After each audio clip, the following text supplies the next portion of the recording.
Welcome to NMDP Black Blood Hills. NMDP operates the National Registry of Blood Stem Cell Donors. Tune in as I share tools and resources on ways you can be a change agent and save a life in your community. Welcome to Black Blood Hills. I'm your host, Tamara Weston, and today I'm joined by Lois Burnett, who is one of our unsung heroes as a courier for NMDP. Hey, Lois, how are you? I'm doing great. How are you, Tamara? Thank you for joining me today. Certainly. Tell us a little bit about yourself. Well, I live here in Ellenwood, Georgia. I'm originally from Montgomery, Alabama. I've been in Georgia since January 2006. I'm retired. I retired from FedEx in November 2018. Okay. So since that time, I've been keeping myself occupied. I love to travel. I love to camp and Camp. spend time with Okay. family and cooking and things like that. Nice. You know, I've never been camping. I've seen too many horror movies. I can't do it. That's only on TV. Well, Lois, it is a pleasure to have you here today. I do want to talk about you being an NMDP courier, but I think you have a story to tell before that, because before you were a courier, you were actually a recipient, blood stem cell recipient, correct? Correct. Tell us a little bit about that. Well, from the beginning, I remember January 2018, I went to my doctor for my annual physical, thinking everything was going to be okay. And they did blood work. So the next day, I got a personal call from her. She said, "Lois, are you sick?" Like, "No." "Are you sure?" It's like, "No, I'm fine. What's wrong?" She said, "Well, your blood work shows that you hardly have any white blood cells." And I was like, "What?" So she said, "I need to see you again, and I'm going to refer you to someone else so that they can do testing to see what's the cause of my white blood cell count." Yes. So I went. She referred me to this other doctor, and he did several tests, and the last one confirmed that I had acute myeloid leukemia. And they suggested that I needed to check into the hospital right away to start my chemotherapy. And I was working at the time, still employed. And so kind of had to put everything together, drop things, leave everything at work. And I think like the next day I had to check into the hospital at Emory. And well, no, I'm sorry, I didn't check into the hospital then. I went to see the my hematologist, and he explained the process to me about the chemotherapy and all.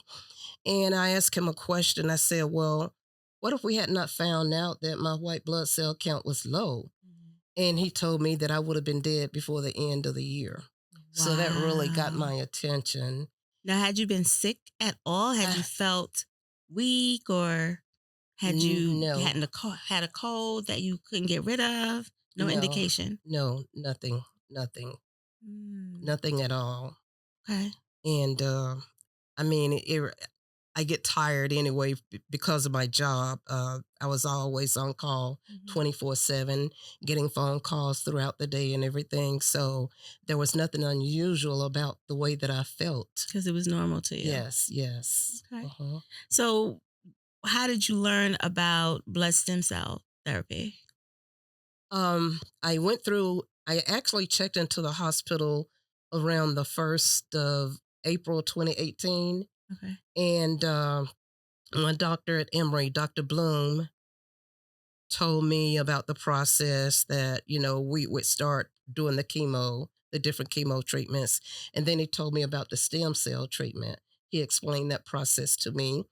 And he suggested that I get my close relatives tested to see if they would be a match for me.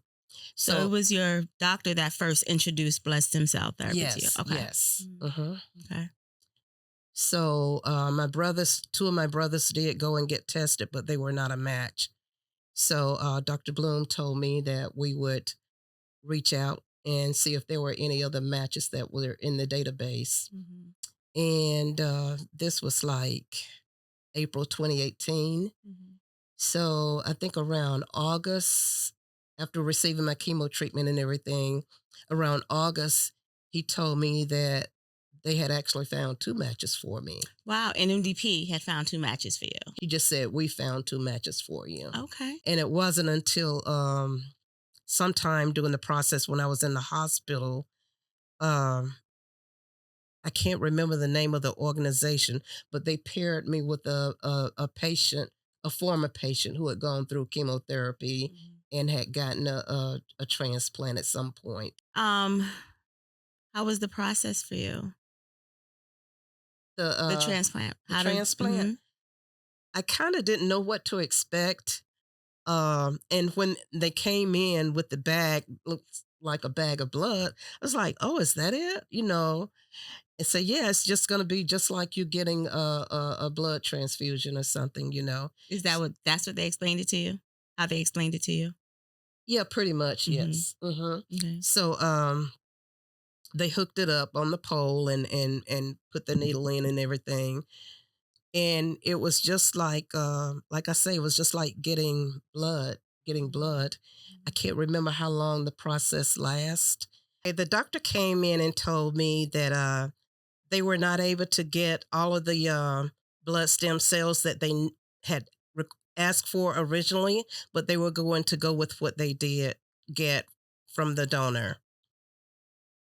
So, and after I got the transfusion, the transplant, everything seemed to work out fine. I didn't have any serious complications or Okay. anything like that. Mhm. I was up and walking, and I think I may have gotten like sick, a little sick, maybe one time, Mhm.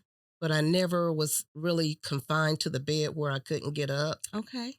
So everything just worked out fine. And they were actually amazed at how well my body was accepting Accepting. it, Mhm. the transplant. Yes. Okay. Okay. And this was in 2018? 18. Yes. Nice. So right before COVID.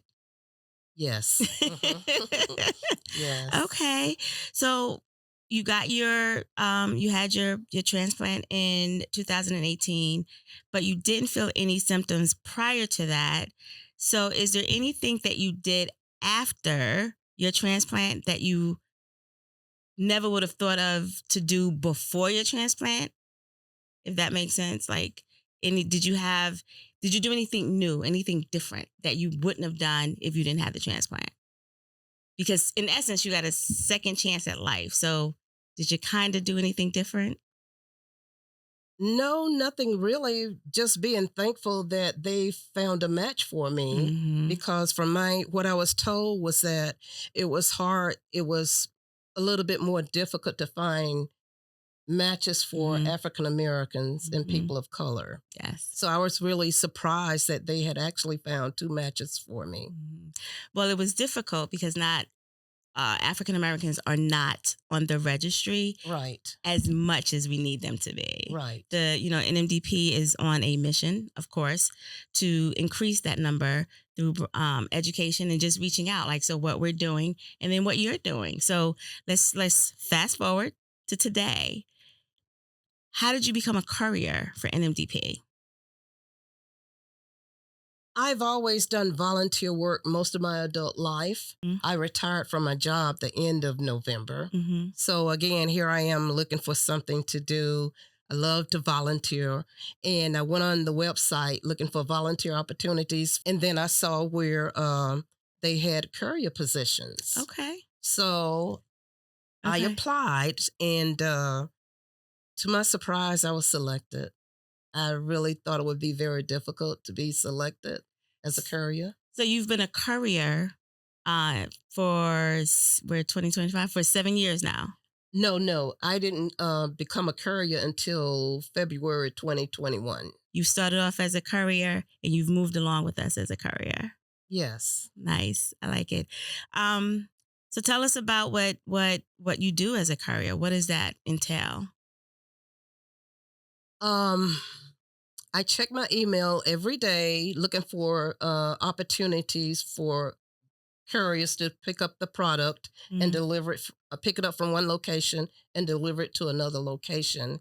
And normally they select a courier that's in that vicinity, in that location, before they will send an email out to the to all of the other couriers. And usually when they send it out to everyone else, it's like an urgent need because nobody in that vicinity volunteered to take the trip.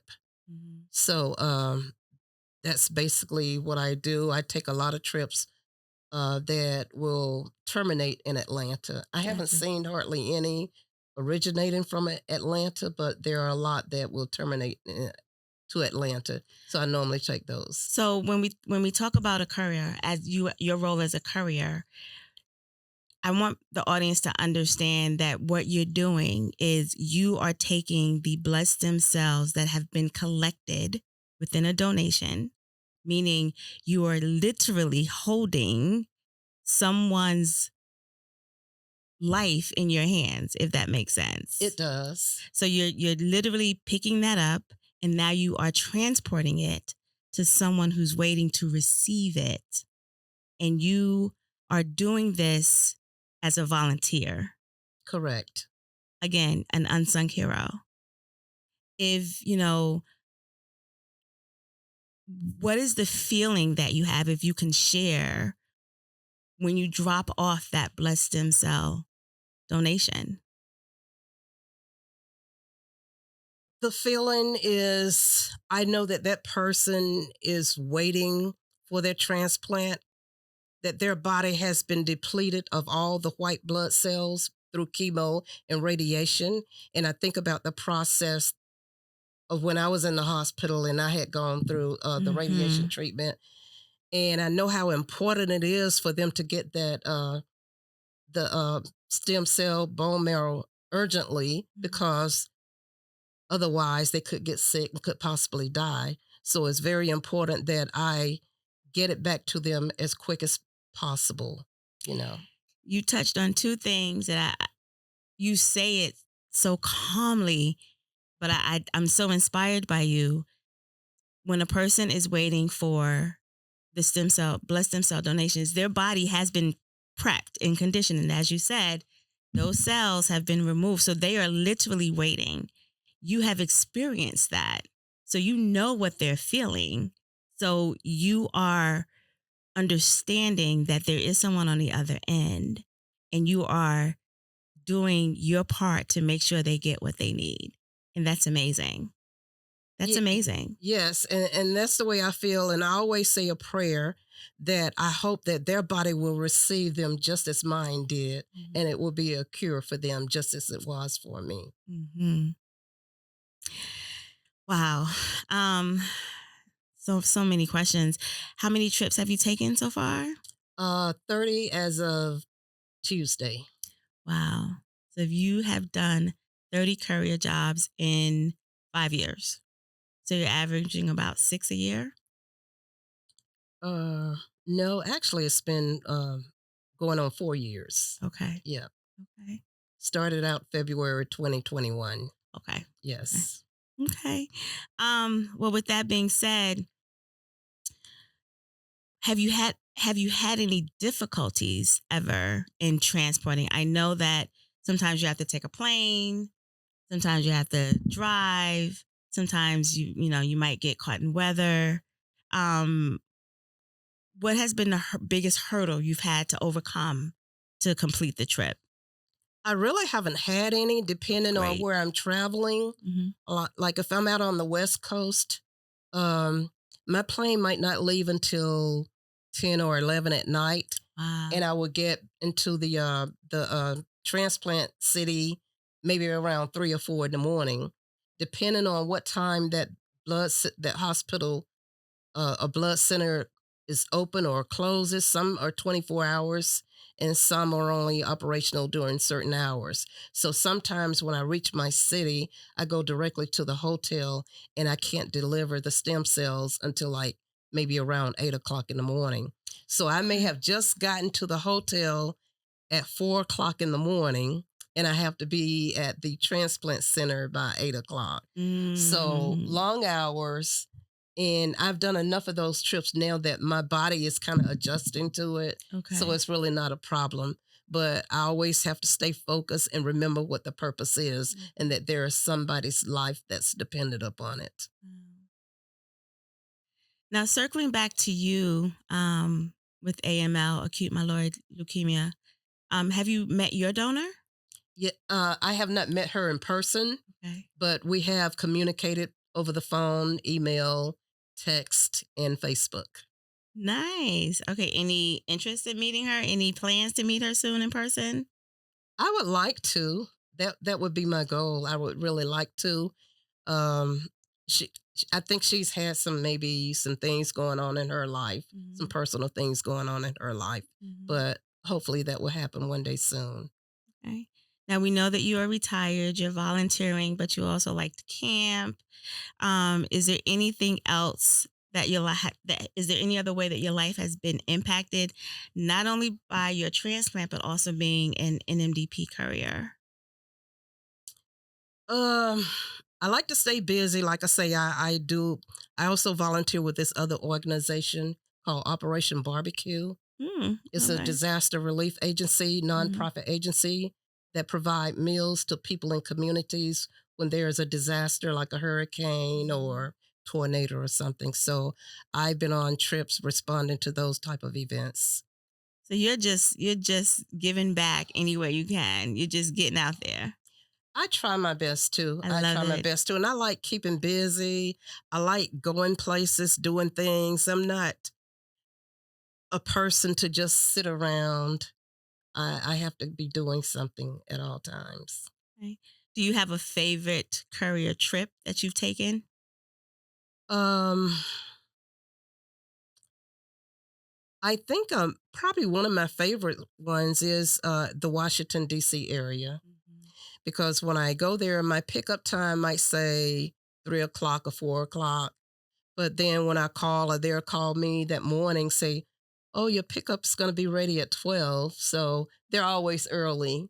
And that gives me enough time to go and collect it and get to the airport on time. What's stressful sometimes is when I have a pickup, like, say, maybe at 4 o'clock, and my flight's supposed to leave around 6 or 7. Mhm. And I'm not sure if I can get to the airport In that time. early, especially during rush hour, normally during that time. So. Mhm. But yeah, Okay.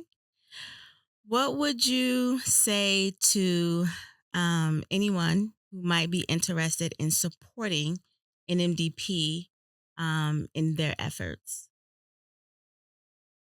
I would suggest or ask them to order the kit to get tested Mhm. and see maybe they will get a call one day saying that they're a match to somebody that's in need. Mhm. Mhm. And I have reached out to my family members and other people that I know, but a lot of people are reluctant. Why do you think that is? I think because the process is invasive. I don't know, and some people just aren't giving, you know? NMDP has been around for more than 35 years, and we have seen the growth in the registry. We've seen the education that has been shared within communities. We are committed to increasing that education within ethnic communities so that the trust can be there. Ethnic communities, ethnic members, African Americans, this, we are a little bit hesitant to trust. We're a little bit hesitant to be involved in clinical trials. And I think that once we understand the benefit, once we understand the amazing outcome through stories like yours and others, we'll begin to trust more, and we'll begin to see that there is an opportunity to cure some of the many diseases that not only affect us, but just affect the world in general. And it's through you and others like you that continue to talk about us, continue to support us, continue to be involved and share. I think we'll get to that point. I think we will. It may not be today, it may not be tomorrow, but I think we'll get to it. I think we'll get to it. Any last words you want to share with our audience? I think there's more that I can do by reaching out, maybe to like I say, I like to camp. And there's one group here called Melanated Campers. Okay, melanated. Okay. And they have, I think they have like 2 big camping events throughout the year. Mhm. The biggest one being in August or September. So I've decided this time I'm going to ask the organizer if we can, you know, do a booth or something to try and recruit some donors or That's an awesome idea. get a setup where we can get people to sign up and get a kit and get registered. Okay, I And like most of that. those people are young too, so I think the majority of them are probably under 40, so they would be right into that, age group. So you're giving that, you need to be between 18 and 45. You're letting people know. I like it. I like it. Well, with that being said, Lois, it has been a pleasure speaking with you. I love your give back mentality, Thank you. or pay it forward mentality, depending on how you look at it. I think that you and all of the other couriers are doing an amazing job. You're keeping us running. And NMDP is lucky to have you on board. I do believe that. Well, audience, this is Lois Burnett. I want to thank her for being here today. It has been amazing having you here. If you're interested in learning more about NMDP, please join us at www.nmdp.org. Lois, thank you very much. To the Thank audience, it you. will take all of us to save just one of us. Next time, bye.